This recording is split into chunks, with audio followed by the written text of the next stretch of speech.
Welcome to the Besties in the Books podcast. I'm Liz. And I'm Ashley. And this is our, seventh? Sixth. Seventh. Sixth. There's too many. Well, it depends if we count Satanic Panic episode and stuff. But the sixth Harry Potter, specifically bonus mini episode of this mini episode series segment. Welcome. Welcome. It's 8 weeks of Harry Potter fun.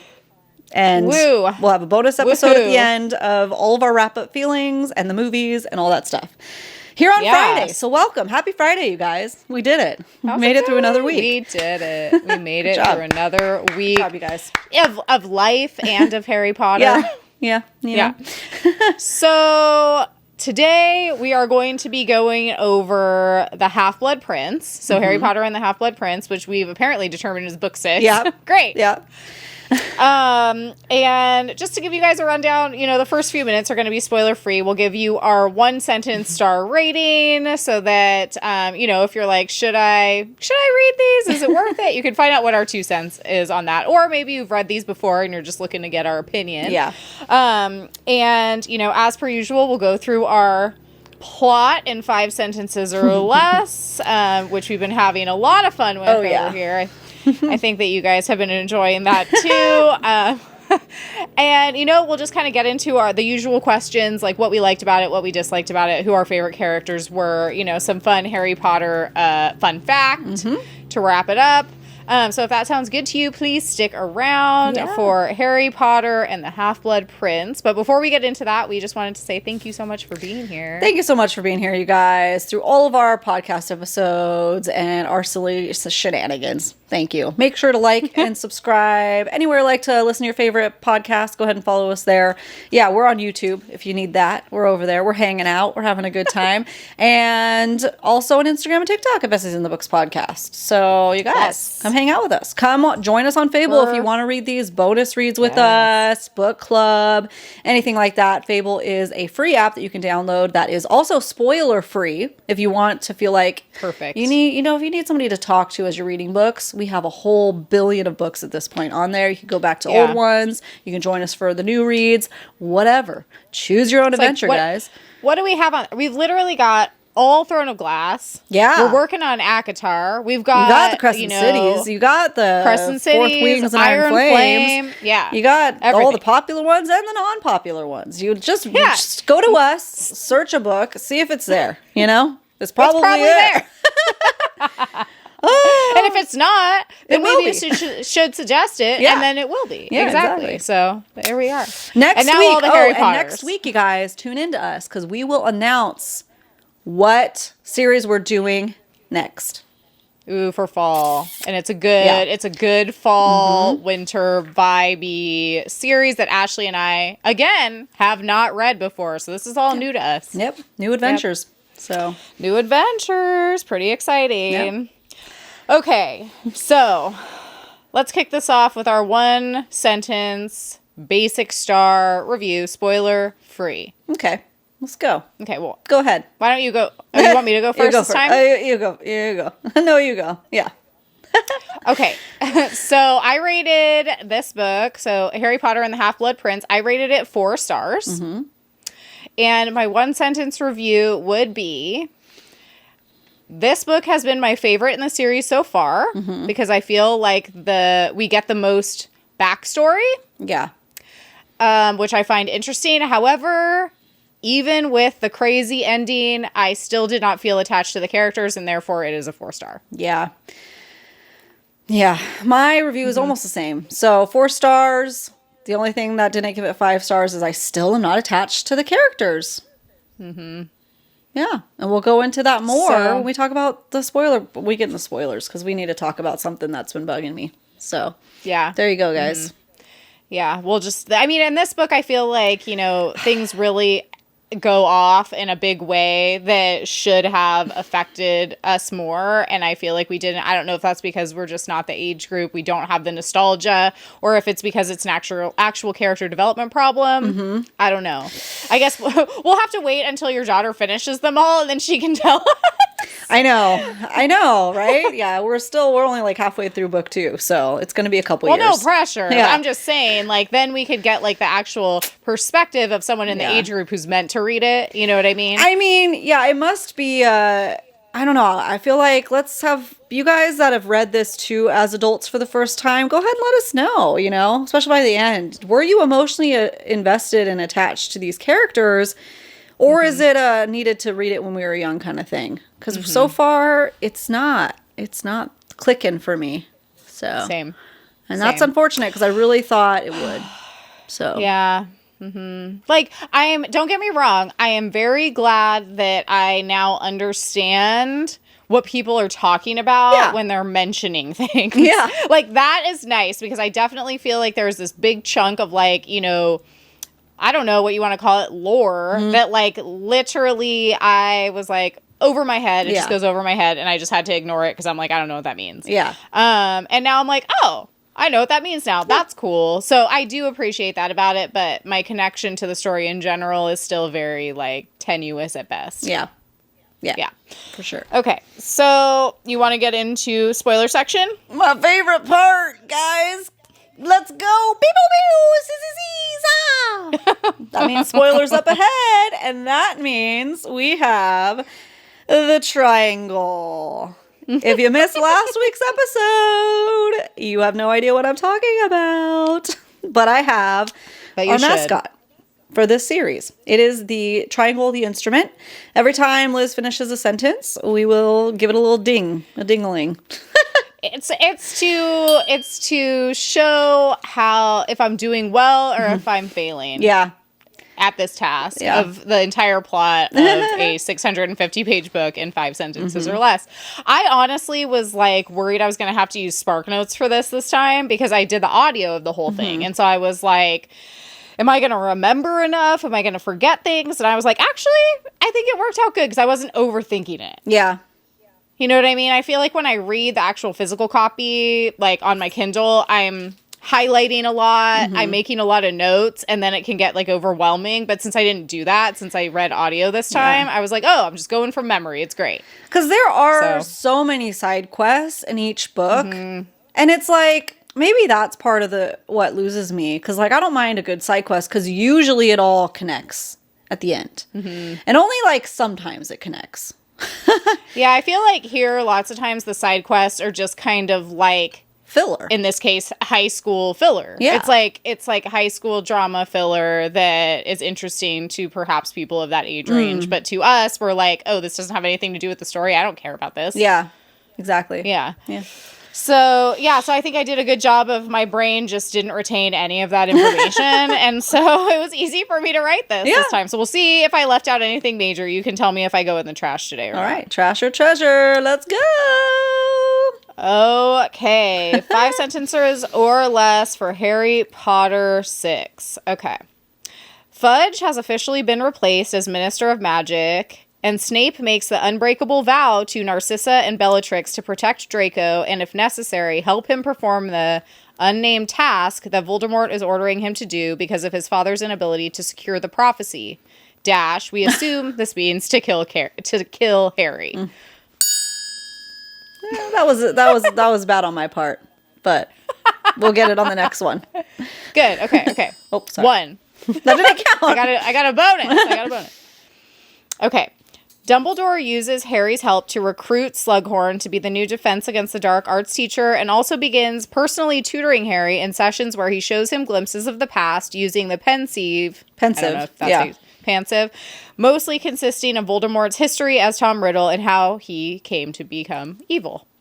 Oh, dang it. It's harder than it looks, guys. Let me do it. I'll redo. I'm losing my touch already. It's only the second episode.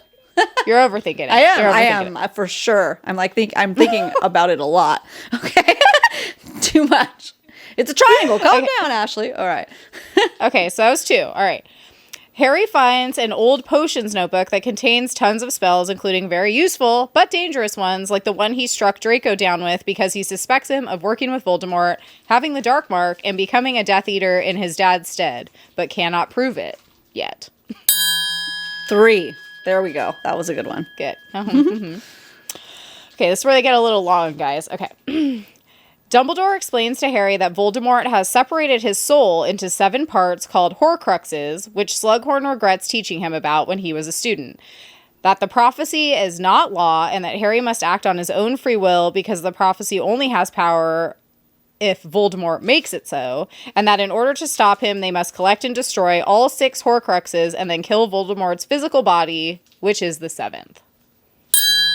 4. That was a very long sentence. It was. Okay. And then Dumbledore and Harry travel to a cave where they believe they find the 3rd Horcrux, in parentheses. So far, the cursed necklace and Tom Riddle's journal are the other 2.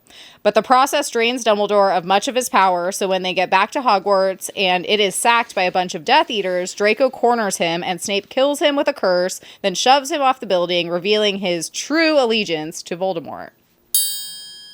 5. That was so light. There we go. 5. I need some practice. I haven't busted it out since last week. I'm just in my room like, all right. You know, they're pretty long, but we'll give it to you. That was hard to recover there. Yeah. Treasure for Liz. Oh my God. There you go. Ding-a-ling. I mean, that was a lot happened, but a lot didn't happen at the same time. Yeah. Yeah. So. Okay, so was there anything, before we get into, was the thing that you wanted to vent about, like, your least favorite part? Or do you want to talk about that separately? Okay. So why don't you just get into that? What are your favorite and least favorite parts of this book? Let me look at my cheat sheet. Okay. Favorite part was finding out more about Voldemort, finally. Like, some of his history. Seeing the glimpses to his past and, like, why he's feared and red flags. And I guess we still don't know his, like, full intention yet. However, he has a bloodline that's really evil. So, okay. All right. And, like, they were feared and dark and, you know. So, that was probably my favorite. And then, worst part, okay? Oh, this happened again. So this happened in the last book, and I feel like it just happened to us again, where Dumbledore dies? Allegedly? Question mark. Why don't I feel anything? Does he not really die? Is that why I don't really feel much? Like, it's not believable. And so now I'm like, okay, then is Sirius not really dead? Like, are they going to pop up in the next book? Like, are they hiding in the bushes? They're just all going Are they just did he fake his own death for this reason? So I don't know if that's intentional. That's what makes me irritated, because I don't know if that's intentional or if they really did die. Because if they really did die, I feel robbed of something in the writing is making it too ambiguous. There could be people screaming at us right now. I hope that's the case. I hope they're going to jump out. Not because I'm emotionally attached, just because I don't want to think make it more interesting. Like, the writing, like, was it that bad? That, like, I'm lost in the sauce here? That I'm like, no, there's no way. It was that easy to kill both of them? I know that's like that's the spell. It is allegedly that easy, but the way Sirius last book fell into the curtains, the way Dumbledore's described at the end of just being like peaceful looking and like fine, and I don't know. I don't even feel like people are reacting in the way I feel like they would react. It's Dumbledore. Yeah. For crying out loud here.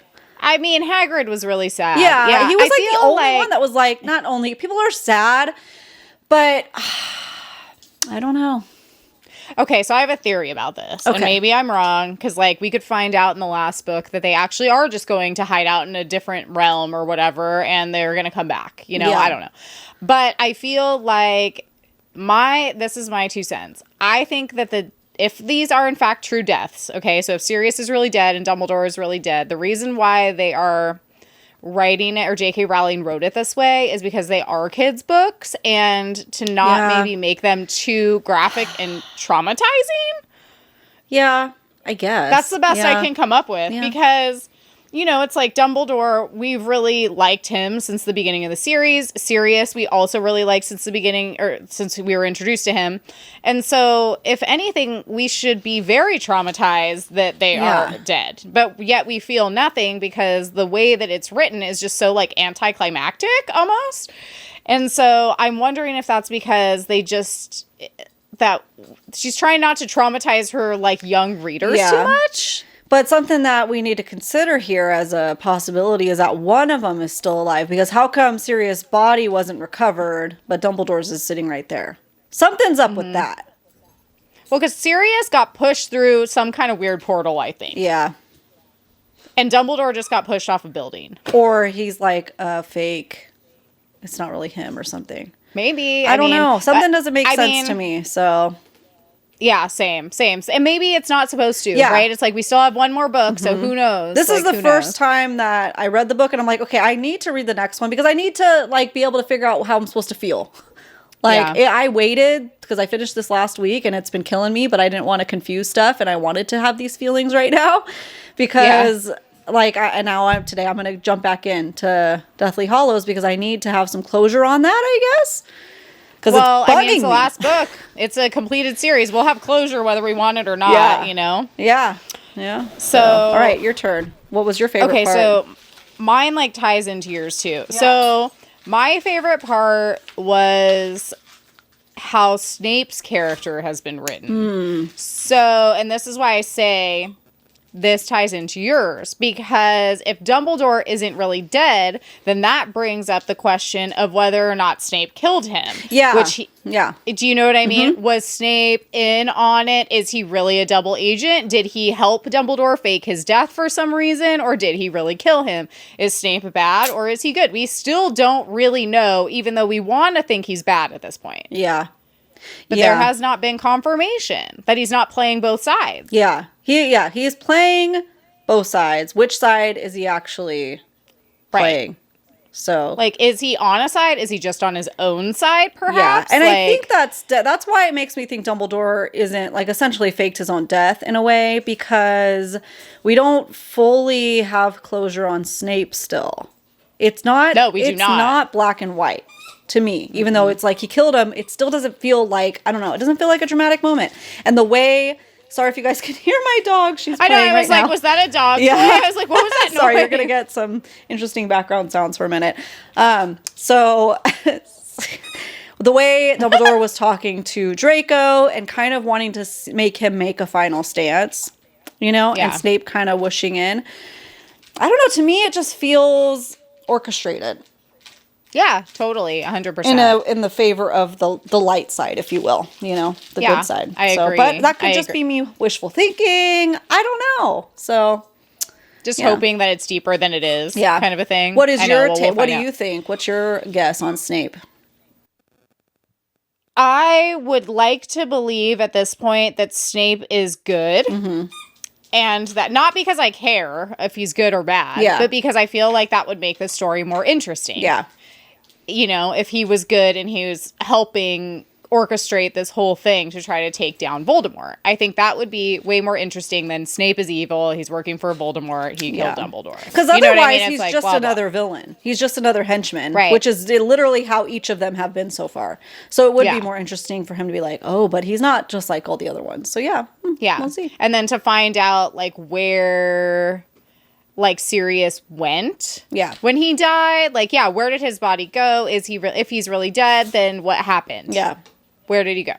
So I would like Snape to not be evil for those reasons, but I truly do not know, which I guess is good that we don't know if that's how it's supposed to be written, you know, that it's keeping us guessing as adults too, you know, that could be the positive of that. So that was my favorite part, was Snape's kind of character, like wishy-washiness, I guess you could call it. And then my least favorite part was the same as your your least favorite part. I do not like when a pivotal moment is written so like, it's not confusing. It's just like vague and like, I don't know, just not written to be impactful to the point where we're like, is Dumbledore dead? Is he not dead? Did he fake his death? Like, and I get it. Like, but you can question all of these things with having something still be written in a way that impacts you. Yeah. And I'm like, I feel like I should be really sad. Like, it was the same with Sirius. I feel like I should be really sad because we've read a bajillion pages about this dude and he's like Harry's role model. Harry has no parents. Now both of his role models are dead and Harry's just all alone. I should be feeling sad about that and I just don't feel anything. Yeah. So I just started watching the movies, and we'll obviously talk about more about this in episode 8 where we discuss the movies. Yeah. But so far, I've watched about 3/4 of the first movie, and I so far like the movie better. Yeah, the first, The second I'm having a hard time with. But yeah, the first one, I think they did a really good job so far. Spoiler. Well, my point of that was I'm wondering if I will feel more attached to the characters watching the movies, and so the movies will actually affect me more. I don't know. Yeah. Yeah. We'll answer that question. Were the movies better than the books? Yeah, well, we'll see. We'll see. All right. So, okay, who is your least favorite, most favorite character? Honestly, had a hard time picking a favorite character this time. Nobody was really, because the character development is my biggest critique on this whole series. Yeah. So I kind of went with Ginny for this, just because I liked that she kind of came into her own and was having a good time dating the boys, and it was cute. Sticking up for herself, and she is a better Quidditch player than Ron. All those things. Good for her. You go, girl. So she had a little moment. So I'm gonna give it to her. My least favorite character, hands down, is Draco. I cannot stand him. I'm sorry. I know there's a lot of Team Draco fanfic people and whatever, but he's just a pipsqueak, and I can't take it. So he drives me nuts. Sorry. I said it. Yeah. So, okay, my favorite character, this is so weird and didn't happen until the 11th hour. My favorite character in this book ended up being Fleur, or however you say her name. The French girl. Oh, yeah. Okay, that's why she stuck out too for the bestie card. Yeah, well, the reason why is because when, what's her fiance's name? Ron's brother? I can't remember. I get them all mixed up. Is it Percy? Is that no? What's the other one? He's the one who kind of defected. He's the other one. I can't. Bill, is it? I don't remember. Whatever. So she's engaged. Yeah, she's engaged to one of the brothers. Yeah. And he gets mauled by a werewolf, by the evil werewolf guy in the end. And he's, they describe him as being disfigured. He might have permanent, changes. And she, gets really upset when Mrs. Weasley insinuates that they might not be getting married anymore. And she's like, why would I not marry him? I'll love him no matter what. And I was like, oh my gosh. See, I knew. I was like, to me, those are the moments in character development that I really like to see. And I'm like, the fact that we've gotten more of a character arc from her than we have from some of the mains is really bizarre to me. Yeah, it is weird. But it made me really like her. I was like, good for you. Everyone thinks that you're just this vapid person, and you're actually so in love with him. What a time. Yeah. And so I loved that. Yeah. Yeah. Yeah. And as far as my least favorite character goes, I would say my least favorite character, I can't even remember his name now, but I did put it in my little summary or whatever. It's Slughorn. I really disliked him. Yeah. He just annoyed me, and I felt like I don't know, he's inviting them to his parties, but he's a teacher. That was weird. I was like, that's weird. Yeah. He just seemed very a weirdo and just rubbed me wrong. So I don't know that I have specific reasons for disliking him. I understand that obviously he was the one who kind of explained to Tom Riddle / Voldemort what Horcruxes were, and so he felt really bad about that. But it's I didn't even dislike him for that, because that's an honest mistake that someone could make. I just disliked him for his general personality. Well, I think that was his personality, is kind of the borderline creepy teacher that just wants to be friends with everybody. So he almost tells Voldemort finally, because he wants to be on his good side and wants to be liked, and that's why he invites him to their parties, because there are teachers like that. Yeah, totally. It's just creepy. Unfortunately, some kids don't see through, Yeah. That's the teachers that are having favorites because they're the popular kids, and things like that. So he was icky for sure. A slug is fitting. Yeah, totally a creep, I thought. Yeah. So, we got to ask this in every single book. Was there anything that stood out to you in this book that would have warranted a ban, or anything in particular that stood out as being inappropriate or totally out there? I mean, obviously just for my parents, just a lot more magic with the Half-Blood Prince's journal. stuff. It's very interesting. I did feel like when they were in the caves, that was very Lord of the Ringsy, which my family was obviously a big fan of. I was like, oh, with the bodies under the lake, that's that part in Lord of the Rings. I was like, oh, very Lord of the Rings. So that was a cool part. I did think that was a cool part for sure. I mean, I felt so sad for like freaking Dumbledore drinking all that stuff. Yeah, and like that was, Harry I felt more emotion from that scene. Yeah, and Harry's like pouring it down his throat, like sorry. Yeah, that was kind of like that was rough for sure. Yeah. But yeah, I mean, just the magic. I felt like there wasn't anything like in particular. I did think it was weird, and I have to mention it because I think it's so freaking strange. Are the like astrology centaurs? So it's like we go through all this trouble to like bring back Ferenzi or whatever his name is, who's teaching astrology, and then that goes basically nowhere. Yep. I'm like, that's bizarre. And then, we have Aragog, the weird spider who dies, and that goes nowhere. Yeah, I'm like, what's the point of funeral? Well, I get the funeral kind of. It was a way for him to get, because Slughorn's obsessed with making potions and stuff, so he knows that he can get the blood of the spider or whatever. So it was a way to kind of like, rub elbows with Slughorn, because he kind of got scared of Harry and didn't want to be around him. And yeah, whatever. Yeah, I don't know. I just felt like they could have done that some other way. I was like, these are very weird side characters. I don't know why they're still here. Yeah, it's just a lot of pages for that kind of stuff, too. It's a lot of words. A lot of word salad going on. Yeah. Pretty much. So, my general feelings on this book were, while I like it the best... Yeah. Because we did get backstory on Voldemort. We did, get some more, I think, vital information about who's who, who's evil, who's not. It did not answer all of our questions. So I don't want to say it made me feel frustrated, because not really, because we still have one book left to go. If I still feel like this after the next book, then I'll feel frustrated.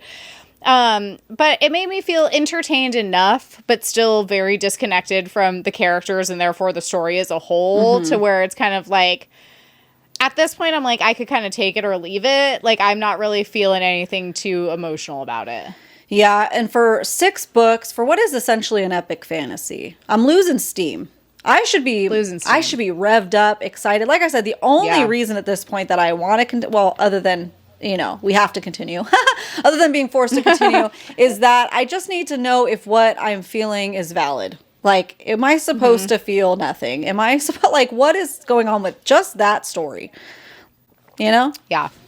Because it's kind of like, you're like, in any good versus evil story, like, good's eventually going to win. It's more of like how we get there, the journey. And I want to feel more in a journey like this.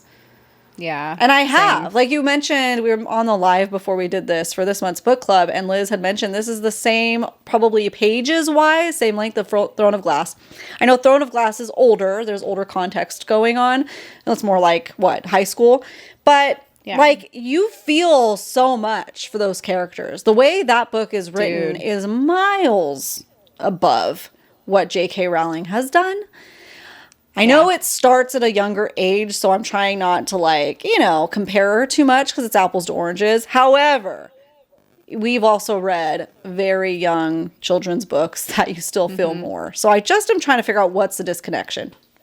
Disconnect. Yeah. It might just be, it might be like a classic case of overhype too. Yeah. It's like literally like we've had it drilled into our heads since we were in whenever this came out, 4th grade or whatever, like that this was the end all be all to fantasy kids series, right? Yeah. It's like, we've got theme parks. We've got like every piece of like merch known to man. We have all the movies. It's like this humongous fandom. Thing. Yeah. And like maybe that's what it is. Maybe it's like literally we had just waited so long to read these and it's been built up over the course of like freaking 20 years plus. And it's just, that's too much hype. You could never live up to that kind of hype. I don't know. Maybe that's what it is. Yeah. That, and also, like, what if this was a very first time reading fantasy? Yeah. You know, at that age. Yeah. Epic fantasy. Maybe.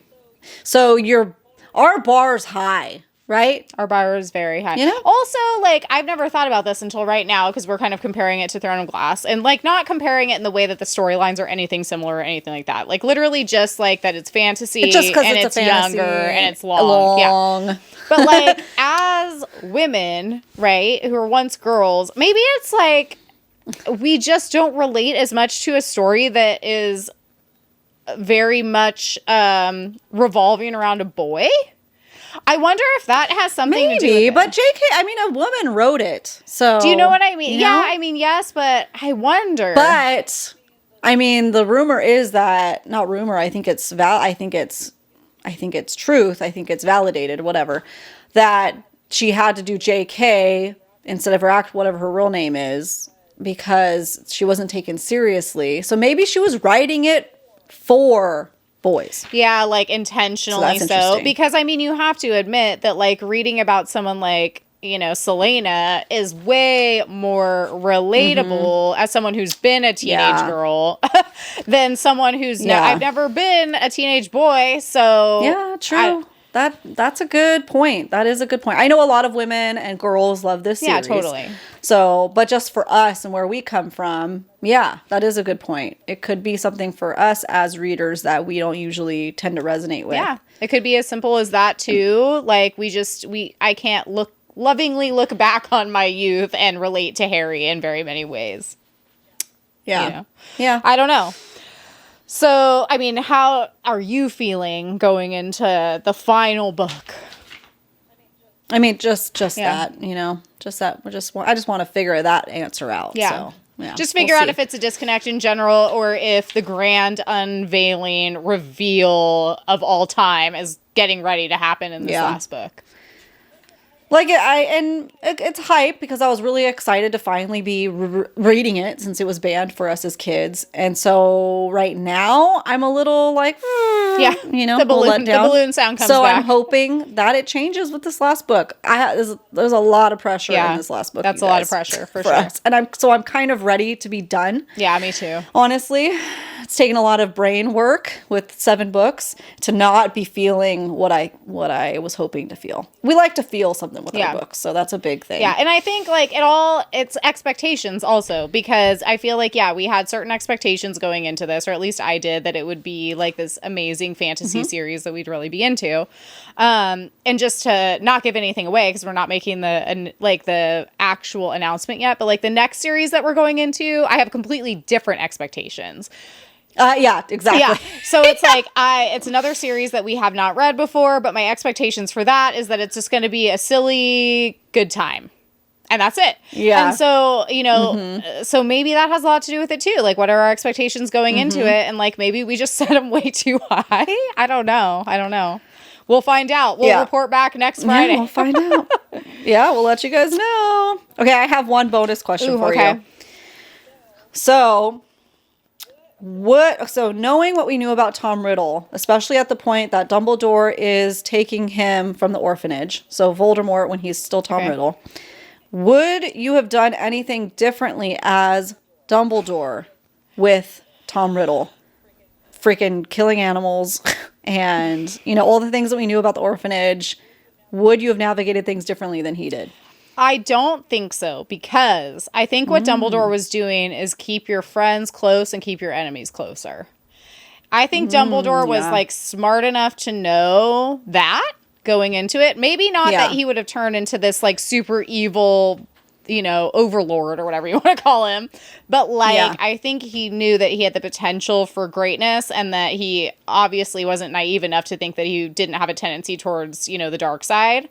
And so, I think that I probably would have done something similar to try to mitigate that from an early age instead of just letting him be willy-nilly and go off on his own. Yeah. What about you? Yeah, I think that's a good point. I think I would have kept a little closer of an eye on him. I would have warned the teachers instead of just saying, well, let's give him a fresh start. Yeah. Because he's manipulative. Yeah, you know? Totally. He has the traits of a narcissist. So I would have been like, hey, this kid is already showing some signs of psychotic behavior. So just keep an eye. Don't believe everything he says. Which, I mean, in Dumbledore... Maybe when he's putting a group of kids together to follow him blindly, red flag. number like 97. when he starts a cult, then be worried. Yeah.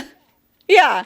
So, you know. But I mean, that's the thing. I would have intervened, I think, a little sooner. Yeah. I mean, but maybe. Dumbledore may, like, in his defense, just to play devil's advocate, we haven't got a ton of character development. Dumbledore could have said that. And we just didn't. Well, no, he said he wanted to let the teachers decide for themselves. Okay. I don't remember that part. So they just all got manipulated and blindsided, as gaslighters do. You know? So, anyways. Yeah. All right. Time for a fun fact about the Half-Blood Prince, which there are a lot out there, but they are very spoilery for book 2, so I've already forgotten them, which is good. So I won't do that one. I'm just going to do about Ron and Hermione, which I don't know if they overall end up together, but they obviously is something going on at this point. Yeah, it's cute. So something that I don't think either of us have noticed, because for me it was like, it just keeps feeling out of nowhere. Like Ron's like jealousy with Hermione. I'm like, what is happening? Like this doesn't, because the way it's written, I feel like it's like weird. Feels random. Okay. And again, it's probably because they're going to end up together. I don't know. But, so just know this for going into the next book. Ron and Hermione spent a lot of time together without Harry. It took a couple rereads for this person to realize, as it was always just a passing comment, as Harry never really noticed or was bothered by it, because it's always Harry's perspective, right? A lot of times Harry would find them together. If he was coming back from practice, detention, snooping, he would always find them together. They also talked a lot by owl over the summers that they didn't spend with Harry or together. Hermione is often already at Ron's before Harry comes to the house. Ron's house. And usually spend weeks or days ahead of Harry together. That makes sense. Feels less random now. I'm like, oh, okay. Yeah, but I thanks think for that. Because it goes back to the same problem that we're having, though. It's like, I shouldn't have to, like, piece everything together on my own. You know? Like multiple rereads. And also, like, I love Easter eggs. But you can't have the entire thing be Easter eggs. You know? The whole thing is just blank pages. It's just Easter eggs. Find what you can with no information. Oh, you didn't see that coming? Yeah, exactly. That's like, you have to really look hard to find that. Ooh, it's actually Tom Riddle's journal. We're supposed to ask the book what questions, and then it'll tell us the real answers. Ooh. Yeah. Ooh. All right. Well, I feel like that about sums it up. I think that was good. We're about to embark on the finale, guys. Let's see how this goes. Wish us luck. Yeah, I'm giving my brain a night off tonight. I'm going to read something else, and then I'm going to get in there tomorrow with the final book. It's called Deathly Hallows, right? Deathly Hallows? Yeah. Yeah. All right. Well, we'll see. We'll report back next week. All right, we'll see you there. Make sure to subscribe, follow, like, all the things. Anywhere you like to listen to your favorite podcast, including YouTube. You guys, come hang out with us. Come chit-chat. And Instagram, TikTok, all those places at Besties in the Books Podcast. Yay. We'll see you next Tuesday. And Friday. Bye, guys. Bye.